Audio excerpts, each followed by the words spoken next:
This is the one story I thought I'd never share in my reporting career. This is a story about my long secret battles with obsessive compulsive disorder, OCD. And what you need to know for the segment I'm about to read you is that OCD can manifest itself in a number of ways. I am an OCD checker with harm obsessions, meaning that I have over the years obsessed about harming other people unknowingly, unwillingly, and have spent many, many years trying to convince myself that such was not the case. The segment I'm going to read from you or for you is from about 14 years ago when I first discovered, after 2 misdiagnoses, that I have OCD, and I've just started therapy with a doctor named Jackie Persons. On Tuesday morning, 4 days after my first meeting with Jackie, and 2 days before my next scheduled one, the unthinkable happens. I lose sight of a pedestrian who is in my care. It happens as I'm making a left turn at a busy intersection. A disheveled homeless guy steps into the crosswalk moments after my rear tires cross the second white line. I know this because I watch him in my rearview mirror, much as I watch every person on foot who winds up in front of, behind, or next to my car, all of whom are logically my direct responsibilities forever. But this guy just disappears. 1 second he's there, the next he's gone. I never get to verify that he has safely made it to the other curb. In at least a year of meticulous pedestrian tracking, never even once before have I lost sight of a single walker. I slow my car to a crawl, check all my mirrors, but it's almost lunchtime and the sidewalks are packed. Picking this guy out of the sea of people I can see in every direction will never be possible. I loop around the block and find a parking spot. At least 10 minutes have passed, though, and none of the vagrants that I spot look anything like the one I remembered. I comb the whole area for signs of a medical response team. I scour the street and sidewalk for blood or other evidence of a deadly accident. I make my way back and forth across the crosswalk, pausing for the signal each time, trying to get a sense of the timing involved in crossing the street. This is OCD, I try to tell myself. Surely I would have seen, heard, or felt something if I'd hit this guy. Bullshit, doubt counters. How can you ever be certain? I ponder the question for the next 36 hours, a good many of which I spend hounding Samantha for reassurance. My poor wife. She was so encouraged, so hopeful after my first hour with Jackie. Now here we are back at square one as I beg her to walk through all the what-if scenarios. When Sam tells me for the last time that I've got to move on, I lock myself in my room and play back my virtual tape of the incident. I see my car moving into the intersection. I see the homeless guy stepping off the curb. I see the throng of frenzied business types. I see myself looking in the rearview mirror.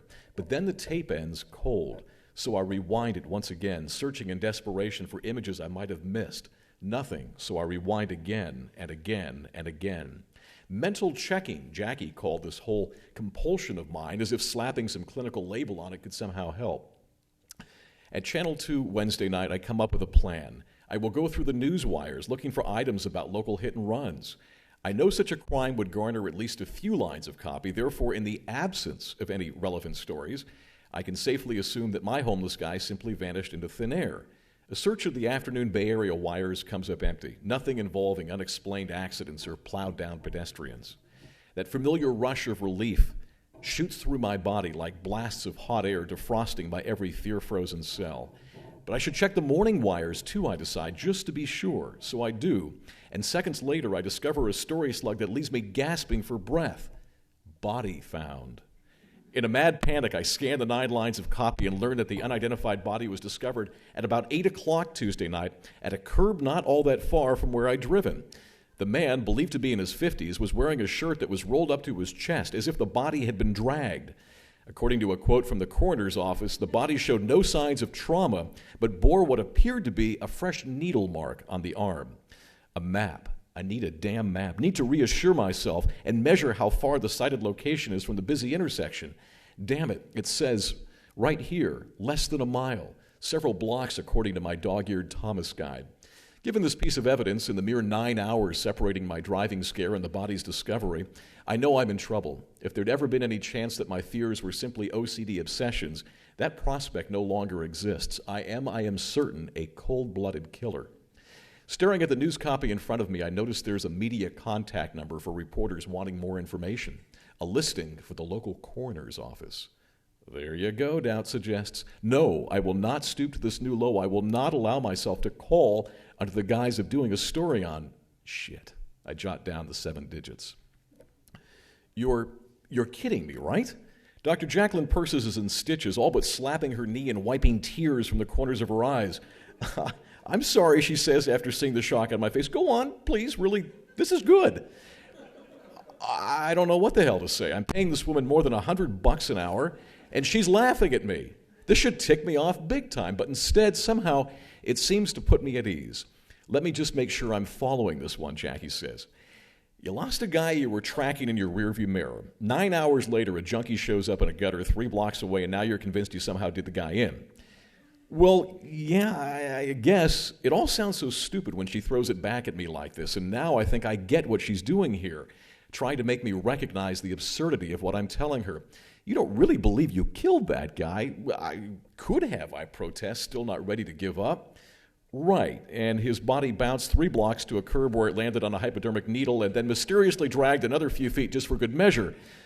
I don't know. Jeff, this is OCD. Jackie is laughing again, and I try to join her, but it's tears that come out and shake my whole torso. So why the hell does this all feel so real, I ask when I can finally string together a sentence. Emotional reasoning, Jackie says, and goes on to explain. My misfiring brain reacts to a nonsensical thought with a biochemical fear response generally reserved in normal people for logical scares, like a bear attack or an impending train collision.